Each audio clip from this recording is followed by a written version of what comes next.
Veja a seguir a continuação de mais uma produção do Espiritismo BH. Esperamos que você goste.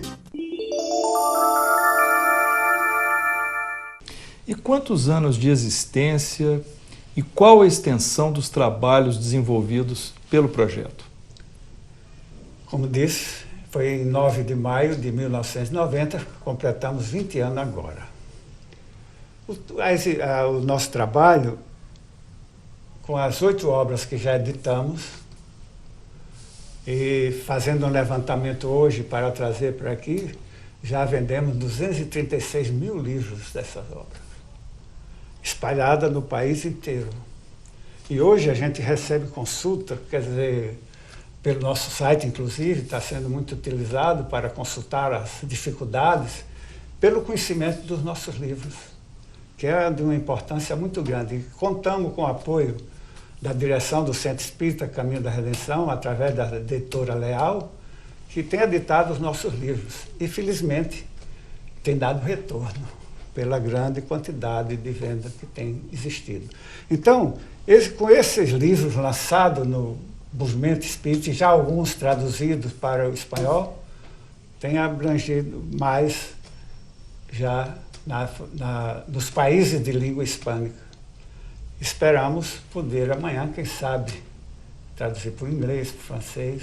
Isso depende da nossa, não da nossa vontade, mas da vontade dos benfeitores espirituais, que é quem dirige esse trabalho todo. Senhor José, que planos o projeto tem para o seu futuro? Vocês terão continuadores? Bem, o nosso futuro está nas mãos de Deus. A nossa pretensão é colocar à disposição do nosso movimento espírita no nosso país os nossos serviços nesta atividade tão importante que é divulgar a mediunidade à luz do espiritismo.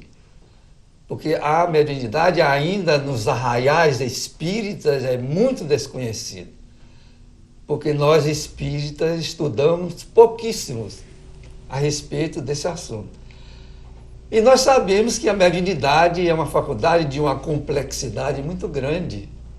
Somente nos aprofundarmos mais um pouco e verificamos isso com uma facilidade muito imediata. E por isso mesmo estamos à disposição de onde nos convidaram. Por isso, o nosso patrono, Manuel Filomeno de Miranda, através de Divaldo, nos mandou um aconselhamento que nós não nos vinculássemos a nenhuma instituição na nossa caminhada onde pretendemos divulgar a mediunidade. Embora nós estejamos vinculados ao Centro Espírita Caminho da Redenção, mas não temos absolutamente a presença do projeto Manuel Filomeno de Miranda na estrutura de organização do centro. Então, logo aí, nós somos independentes, nós temos uma identidade própria. Depois, nós, convidados pela Federação Espírita do Estado da Bahia para prestar os nossos serviços, onde nós realmente começamos a nossa caminhada de divulgação da mediunidade, tivemos também esse cuidado. E hoje, falando de continuadores, porque na realidade, na nossa visão, continuadores seriam aqueles que a espiritualidade tivesse escolhido. Porque hoje nós temos convicção de que nós fomos escolhidos. Tanto assim que depois de 11 anos de trabalho profícuo nessa área de divulgar a mediunidade à luz do espiritismo, o nosso patrono nos concedeu a oportunidade de psicografar através de Divaldo uma mensagem dizendo companheiros. Ele não mencionou José, João, Nilo ou quem quer que seja. Companheiros, já criando uma extensão para a continuidade do trabalho. É preciso que surjam pessoas como nós para se dispor a uma tarefa dessa magnitude. Esse é o grande problema hoje na Terra. Nós nos disponibilizamos para isso. Se depois do nosso desencarne pessoas surgirem que queiram continuar o trabalho de divulgar, nós, inclusive, hoje nós temos um site www.projetomanuel com O, Filomeno com PH de Miranda.com. Então, aí tem 17 seminários que nós elaboramos para oferecer ao movimento espírita no Brasil. Nós queremos chamar a atenção que não estamos fazendo um trabalho individualista, exclusivo, porque nós sempre dizendo que o projeto é uma ideia.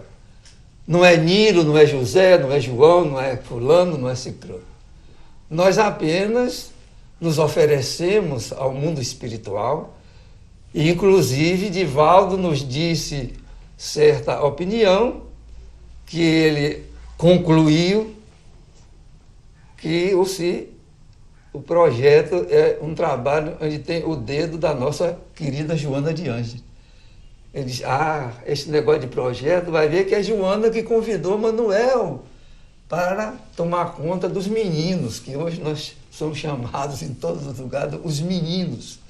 A gente está descobrindo onde é que tem esses meninos. Os meninos do projeto. Que já estão chegando para a senectude.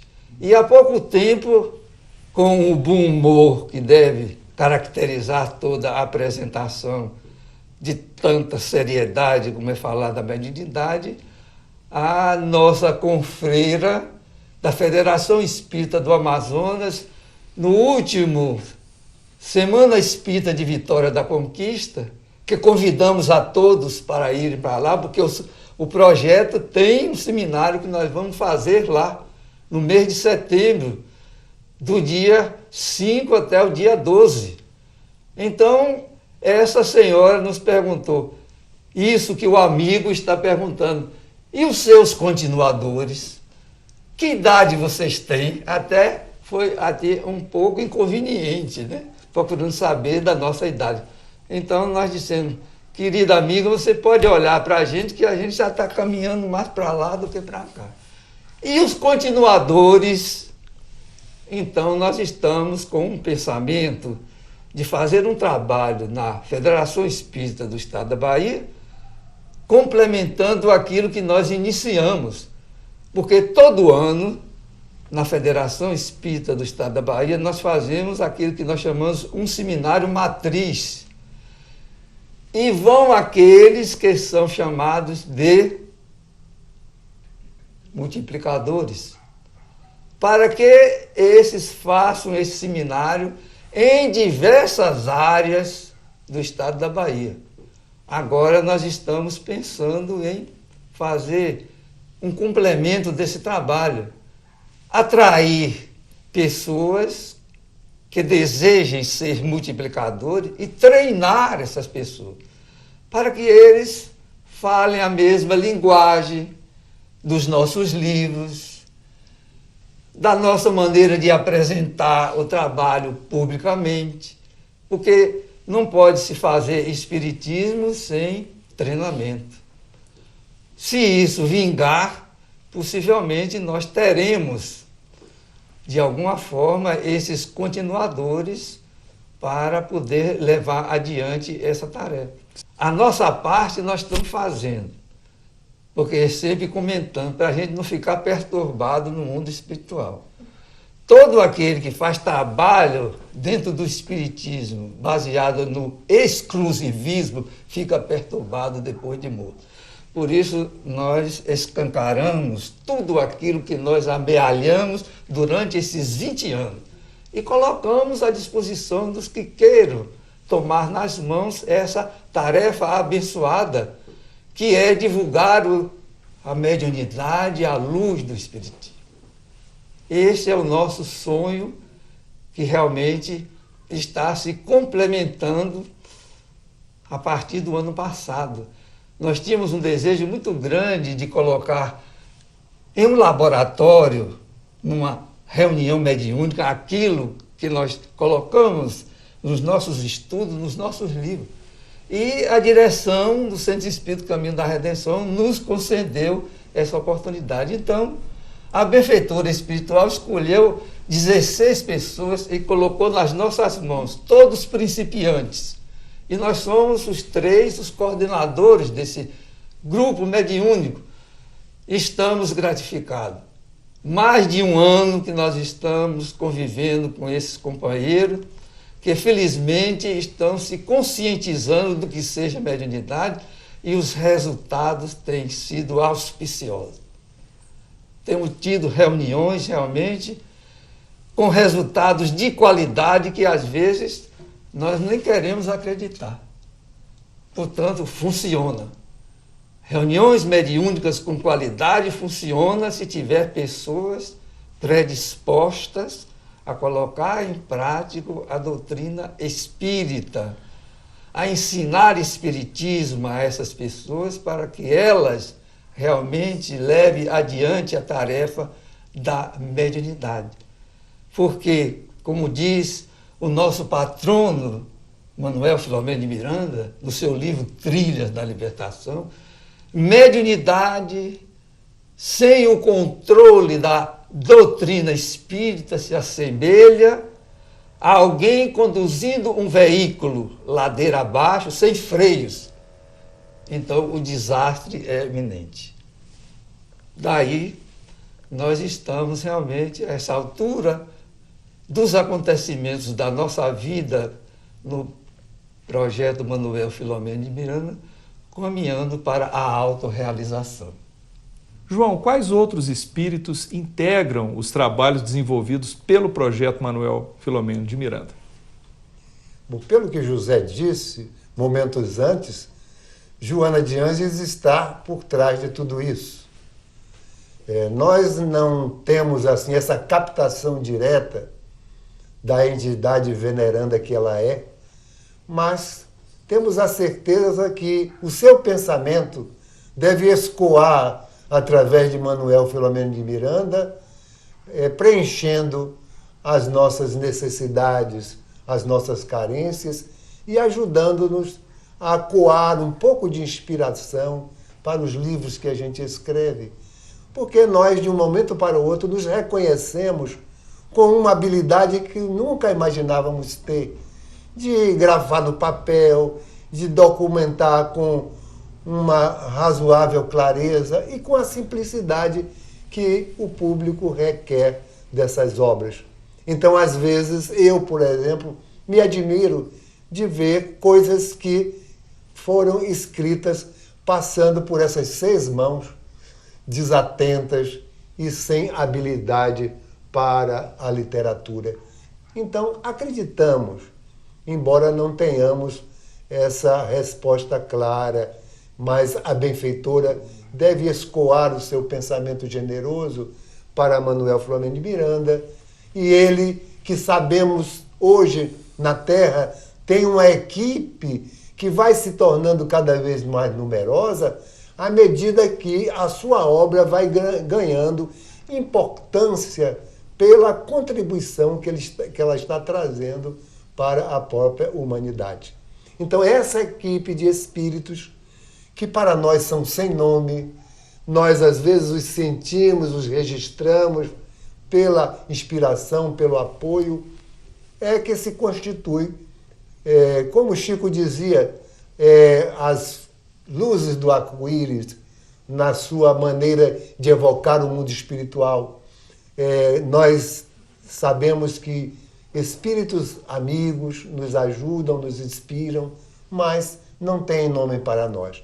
Às vezes nós sentimos a inspiração direta de uma antiga diretora do Centro Espírita Caminho da Redenção, amiga querida, que nos recebeu, nos acolheu como uma mãe amorosa, que foi Dona Lígia Banhos.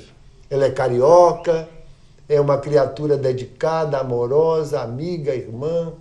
Era praticamente uma preceptora dos meninos que foram criados na Mansão do Caminho, porque Divaldo também, para dar um atestado da sua mediunidade como uma obra pública, abriu uma obra de crianças, passaram pela mansão do caminho quase 700 crianças. Hoje a instituição tem um outro feitio, um outro formato. São escolas, não é mais um abrigo. Mas Lígia era essa mãe de todas essas crianças e era a mãe de todas as mães que cuidavam das crianças. E era a mãe de nós que nos recebeu, porque nós chegamos um pouco desajeitados, com um certo grau de obsessão, é bom que se diga, e ela nos acolheu como um espírito maternal, nos ajudou. E desencarnada, temos a certeza que ela integra a equipe de Manuel Filomeno de Miranda, apesar de outras obrigações que ela tem no mundo espiritual, integrando também a equipe que ajuda os médios na nossa casa. O modelo japonês de qualidade total inspirou o projeto? E qual a sua validade para a prática mediúnica? Aliás, quem inspirou o projeto foi Allan Kardec, que 60 anos antes do século XX, no meado do século XX, quando os japoneses entraram na questão da qualidade, Kardec, em 1861, já lançava as qualidades na prática mediúnica. Se você for verificar, é importante que se diga que ele foi o precursor disso, dando a diretriz no livro dos médios de como realizar com qualidade uma reunião mediúnica, mostrando que os seus objetivos devem ser claros, que ali, nos objetivos traçados, deve fazer as pessoas se qualificarem para cumprir esse objetivo, e eles devem andar dentro desse diretivo para fazer uma coisa correta.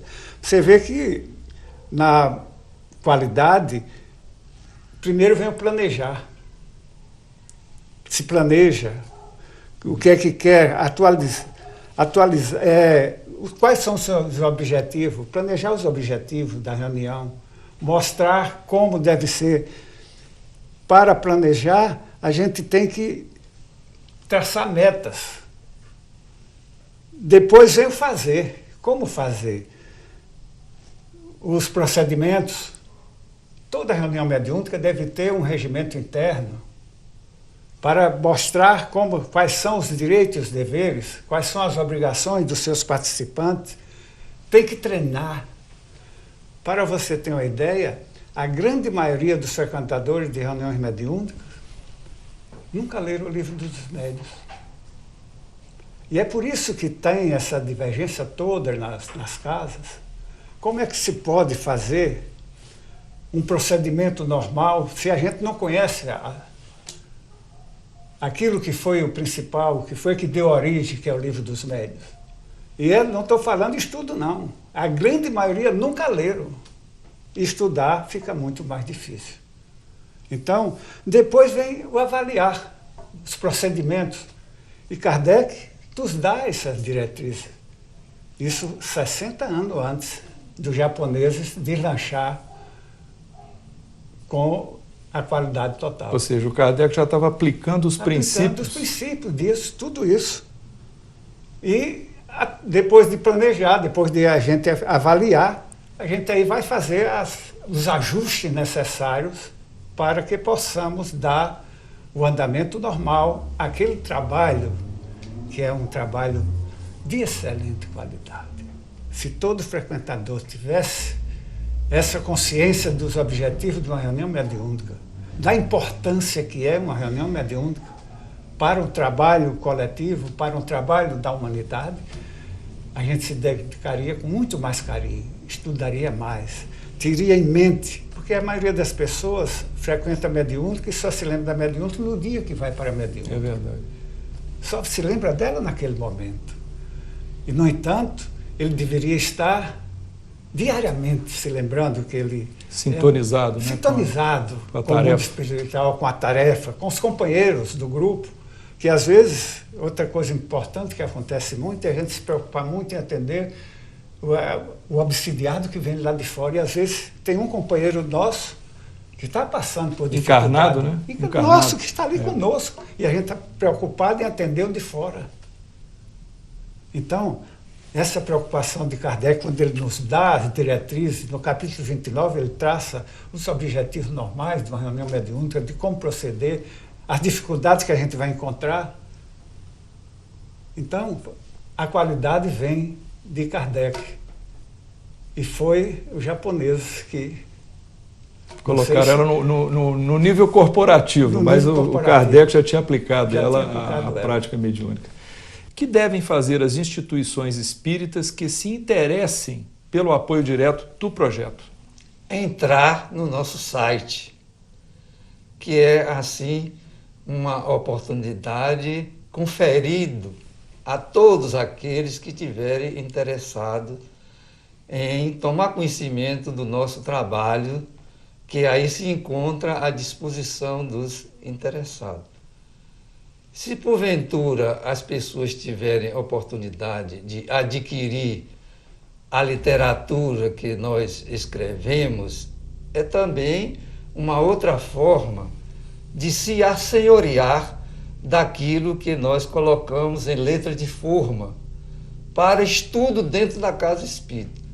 Porque quando o nosso Nilo falou a respeito das obras que nós escrevemos e que teve, assim, um aspecto fundamental para o conhecimento do projeto Manuel Filomeno de Miranda, ele realmente disse uma verdade inconteste. Se nós não tivéssemos a iniciativa de escrever essas obras, possivelmente o projeto morreria na sua base. O que criou uma motivação muito grande foram os livros chegando em mãos interessadas para estudá-lo. Inclusive, Divaldo já nos disse, em certa circunstância, que até na Suíça, pessoas disseram que preferem estudar os nossos livros ao livro dos médios, o que eu acho um exagero aqui para nós. Com todo o respeito ao que disse essas pessoas, ou que disseram essas pessoas, nós não podemos distanciar o livro dos médios da vida dos interessados no estudo da mediunidade. Inclusive, o estudando o livro dos médios, ele deve ser concomitantemente ligado na hora do estudo, porque nós fizemos uma síntese. Muitas situações precisamos consultar a Bíblia, que é o livro original. Então, hoje nós sentimos, por experiência própria, uma facilidade muito grande de conhecer o livro dos médios, que também nós não conhecíamos. Nós conhecíamos em superfície, mas hoje nós já estamos penetrando com uma certa profundidade e verificamos que, fazendo essa conexão entre o original, o livro dos médios, e o estudando o livro dos médios, nós sentimos uma facilidade muito grande de assimilar as ideias de Kardec, porque Kardec é insuperável. Ele realmente apresentou nessa obra um manancial de conhecimento sobre a mediunidade que não pode ser menosprezado de maneira nenhuma pelo nosso movimento espírita, eu já digo mundial, que hoje o livro dos médios já está sendo traduzido em outras línguas. Portanto, isto é importantíssimo que nós saibamos. E, na realidade, quando recebemos convites para realizar seminários e que estamos em condições de atender, fazemos com uma satisfação muito grande. Porque, inclusive, isso tem nos dado uma gratificante alegria de descobrir nessas ocasiões pessoas que têm uma afinidade muito grande conosco. De, inclusive, as próprias pessoas dizer: mas parece que eu conheço vocês há muito tempo. E quem sabe? Quem acredita na reencarnação sabe perfeitamente que nada na Terra é feito de improviso. possivelmente essas pessoas estão dentro do nosso contexto de trabalho, dentro do Espiritismo. E vou terminar contando um fato interessante. Na nossa reunião mediúnica que nós coordenamos, temos recebido já companheiros que conviveram conosco e nos convidaram para fazer seminários, que ali foram recebidos, trazidos pelos benfeitores espirituais, para nos dar um atestado do trabalho que nós estamos desempenhando. E eles sempre dizem, estamos solicitando a Filomeno para fazer parte da equipe que acompanha vocês. Porque depois de 11 anos de trabalho foi que ele nos comunicou que àquela altura nós tínhamos adquirido o direito de ter uma equipe no mundo espiritual que nos acompanha e que nós sentimos isso de uma forma ostensiva. E é imprescindível. Por isso nós temos o cuidado de não fazermos seminários separados. Sempre colocar o nome do projeto Manuel Filomeno Miranda, porque aí nós temos certeza de que essa equipe nos dará toda a sustentação necessária. Desde que o doutrinador exerce um papel que exige certas características de conhecimento, conduta e personalidade, como deve ele ser escolhido e preparado? E vamos aproveitar das suas 3 propostas: conduta, conhecimento e personalidade. Então, o doutrinador deve ser escolhido pela sua conduta reta, uma conduta cristã, uma conduta amorosa, uma conduta fraterna. Então, deve ser uma pessoa que praticamente, ao ser escolhida, tenha a eleição natural do próprio grupo. Porque ele vai ter um papel de alta representatividade para o trabalho de atendimento aos médiuns, de orientação aos médiuns. Ele deve ter uma liderança natural, ele deve ser uma pessoa fraterna, cordata, uma pessoa que tenha um relacionamento fácil e uma pessoa moralizada para poder falar com os espíritos. Quando eu digo moralizada, nós estamos dizendo que é uma pessoa que já resolveu os seus problemas principais, porque nós somos seres em evolução e estamos buscando superar as nossas deficiências. Então, um doutrinador não pode ter uma conduta que desabone perante o mundo espiritual, nem que o coloque em exposição negativa em relação àqueles espíritos que ele vai atender.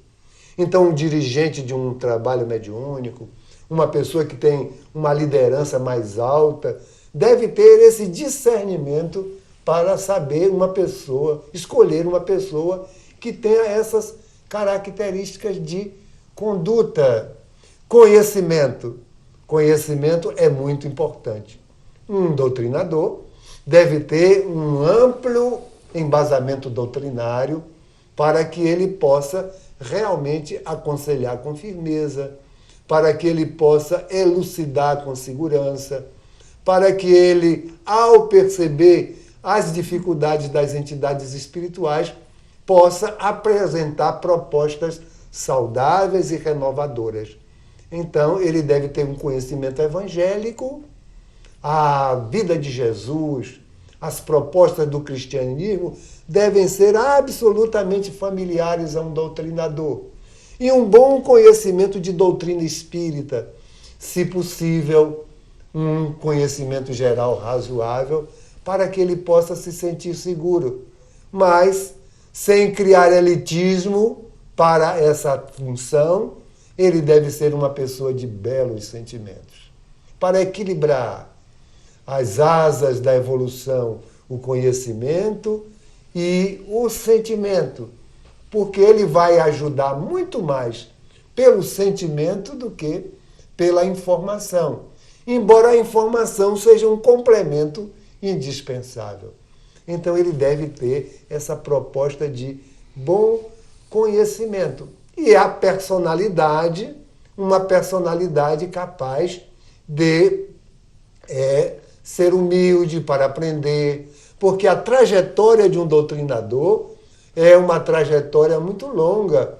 Ele vai ter os seus primeiros momentos de inexperiência, ele vai claudicar muitas vezes, ele vai ter que perguntar ao seu dirigente como é que ele está indo, ele vai precisar conversar com os médiuns para saber, ter um feedback de como está o seu trabalho. Então ele precisa ter essa personalidade flexível e maleável, um pouco corajoso para não se amedrontar diante das investidas do mundo espiritual. Então, é uma figura importante no trabalho da mediunidade, médium que também é, só que um médium da inspiração, um médium que vai captar pela inspiração. Não aconselhamos essa duplicidade de trabalho, médium ostensivo, doutrinador, porque é incompatível. Mas nós advogamos a tese de que o doutrinador seja um médium doutrinador do ponto de vista da sintonia, da ligação com o mundo espiritual superior, que ele tenha uma inspiração razoável, que ele tenha uma boa intuição. E esse é um caráter que vai se desenvolvendo com o tempo. Ninguém nasce com essas prerrogativas e nem com essas qualificações. Então, esse é o doutrinador. É muito bom que o doutrinador pudesse ser identificado pela sua preparação no mundo espiritual. Não digo que todos os doutrinadores de reunião mediúnica estejam escolhidos e pré-indicados e que foram trabalhados no mundo espiritual, mas seria bom que todos fossem, ou que a maioria fosse, porque quando a gente lê o livro de Chico Xavier, que fala da preparação no mundo espiritual, Os Mensageiros, André Luiz, fala da preparação dos médiuns, da preparação dos doutrinadores. E há uma surpresa muito grande de André Luiz, quando ele diz assim: então a Terra dentro de pouco tempo estará renovada, restaurada. E então o instrutor, sorridente, lhe diz: você, André, tem que perceber que aqui é a preparação, lá é a realização. Muitos ficarão na metade do caminho, muitos se esquecerão dessas lições importantes que aqui são ouvidas. Então, coloque isso no seu conhecimento. Doutrinadores, verdadeiramente, um grande número deles são preparados no mundo espiritual. Então, seria muito importante que a gente identificasse esses doutrinadores para colocá-los rapidamente na ação, naturalmente depois do preparo que será importante fazer. E quais os critérios que devem vigir para a inclusão de um novo integrante numa reunião mediúnica? Esse é o grande problema. Porque nós achamos, do projeto, que um participante da reunião mediúnica tem que ser um trabalhador efetivo da casa. Ele tem que ser um participante das atividades da casa. Por que isso?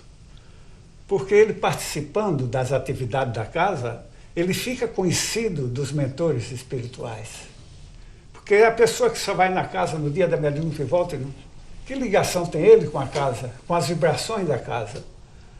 Outra parte importante é que nesse trabalho, nessa vinculação, a gente vai vendo como ele se relaciona com o grupo, com os trabalhadores, com a vivência. Conhecendo a pessoa, né? Conhecendo a pessoa do médium. Porque se a pessoa não se conhece, não se relaciona, como a gente pode conhecer se aquela pessoa tem condições ou não? Então, ele sendo um trabalhador da casa, ele está sendo observado, como ele se relaciona, como ele vivencia o seu dia a dia, o seu trato com as outras pessoas. Porque defeitos todos nós temos, arestas todos nós temos, mas essa vivência é que vai dar o embasamento para que a gente possa avaliar a capacidade daquela pessoa em participar de uma reunião mediúnica. Depois vem o estudo do Evangelho, da doutrina, porque importante, não pode, é como Kardec disse, né? Se a pessoa não tiver esse trato, esse estudo para poder se adentrar a uma reunião mediúnica, é mesmo que entrar no laboratório de química e manipular a substância. Pode queimar as mãos. É verdade. Então, e depois desse trabalho todo, ele desejar, querer participar, porque às vezes tem as pessoas que convidam, e a gente não aconselha que se convidem. Porque às vezes você convida, achando que a pessoa vai se dedicar, depois ele se desencanta, porque a reunião mediúnica, às vezes, ela se torna, assim, muito repetitiva. Se a pessoa não tiver consciência daquilo, e a certeza daquilo que está fazendo, ele vai se desencantando e aí começa a não estar agindo bem, e aí a pessoa diz, olha, fulano, você é assim. Mas eu fui convidado. Mas se ele desejar, não, você aceitou vir. Mostra-se a eles os regimentos, porque outra coisa que as casas, a maioria das casas não tem um regimento para reunião mediúnica, mostrando a eles os seus deveres, os seus direitos, a assiduidade, que é uma coisa importante. A pessoa, uma reunião mediúnica, o participante de uma reunião mediúnica, ele tem que estar cônscio das suas obrigações, e aquilo é a diretriz principal da vida dele. Ele não pode deixar de ir a uma reunião mediúnica porque tem um aniversário. O aniversário pode ser depois da mediúnica, se a pessoa achar que deve ir. Mas o principal, o objetivo principal, é a reunião mediúnica. E isso tem acontecido muito lá nas pessoas.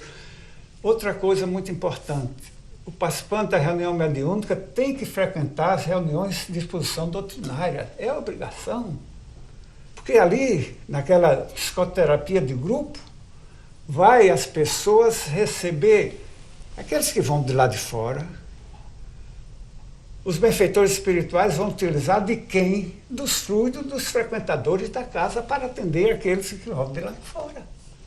Então, esse é o trabalhador ideal, aquele que pode frequentar uma reunião mediúnica. Quais são as principais ameaças e causas de tropeços dos médiuns com recursos ostensivos? São de duas origens. A primeira dela, inerentes ao próprio médium. São os próprios desajustes da personalidade mediúnica.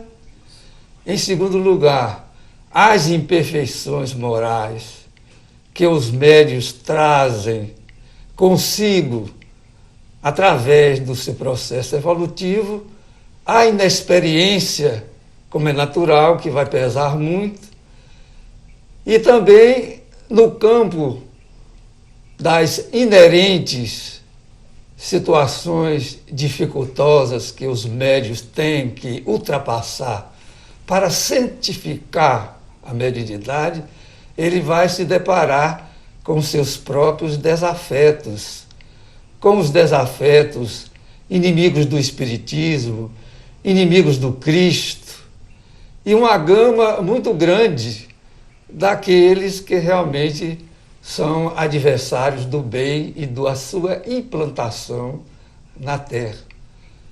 E, em resumo, esses fatores vão desaguar na própria estagnação do processo de desenvolvimento e aperfeiçoamento do médium. Vai acontecer que ele vai se deparar com o animismo, com a obsessão, que são, por sua vez, segundo o próprio Kardec, os grandes obstáculos no exercício da mediunidade.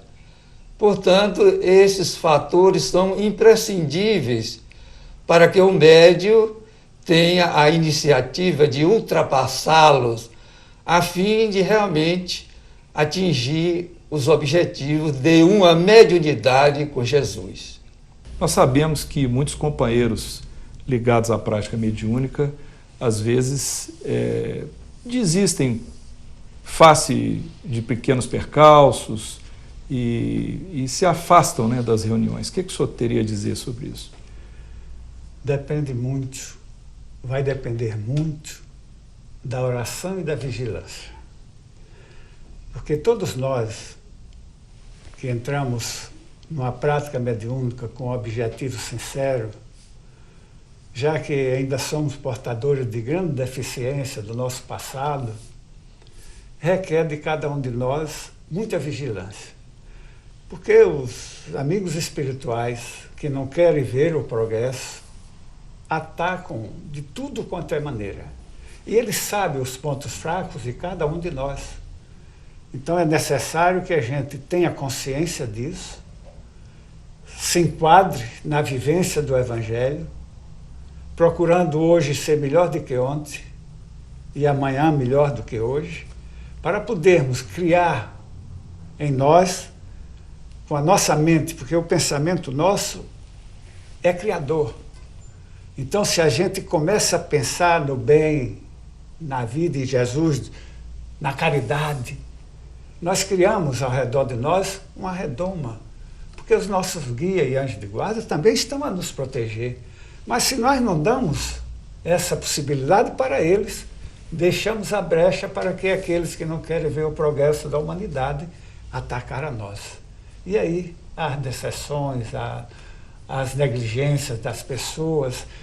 E como ainda somos muito fracos, e ainda temos uma visão nossa muito apegada às coisas materiais, isso que faz parte da vida e que é aquilo que é o essencial, nós vamos deixando de lado.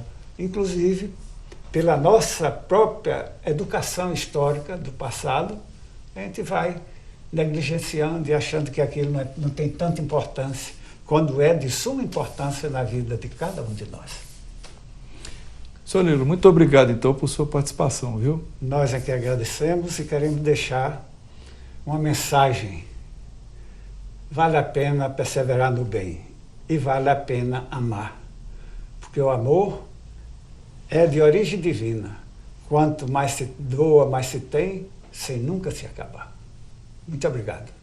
Senhor José Ferraz, muito obrigado por sua participação, viu? Aqui no Espiritismo BH. Muito obrigado a você, meu amigo, pelo ensejo, pela oportunidade. Muito obrigado a todos, muita paz. O nosso Nilo já fez um encerramento condigno e nós fazemos das palavras dele as nossas palavras. Olha, nós agradecemos de coração a sua participação, João, assim como a dos irmãos José Ferraz e o Nilo Calazans. Ficamos muito honrados com a presença de vocês aqui, né, que vieram aqui a Belo Horizonte para um seminário, e fica aí a nossa gratidão pelo depoimento de vocês.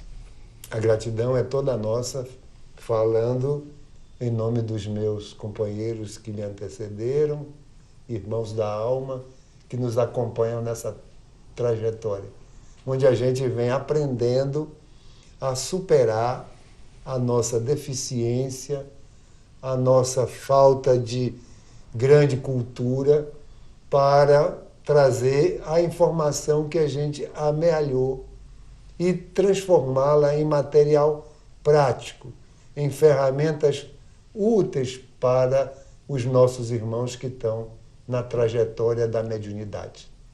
Os médiuns, às vezes, experimentam grandes dificuldades em amealhar conhecimento, em desenvolver, em atravessar essa grande ponte que representa a inexperiência para adquirir conhecimento. É uma trajetória muito difícil e eles precisam ser muito ajudados. Então, o que achou desta entrevista? Dê a sua opinião acessando o Fale Conosco. Até breve!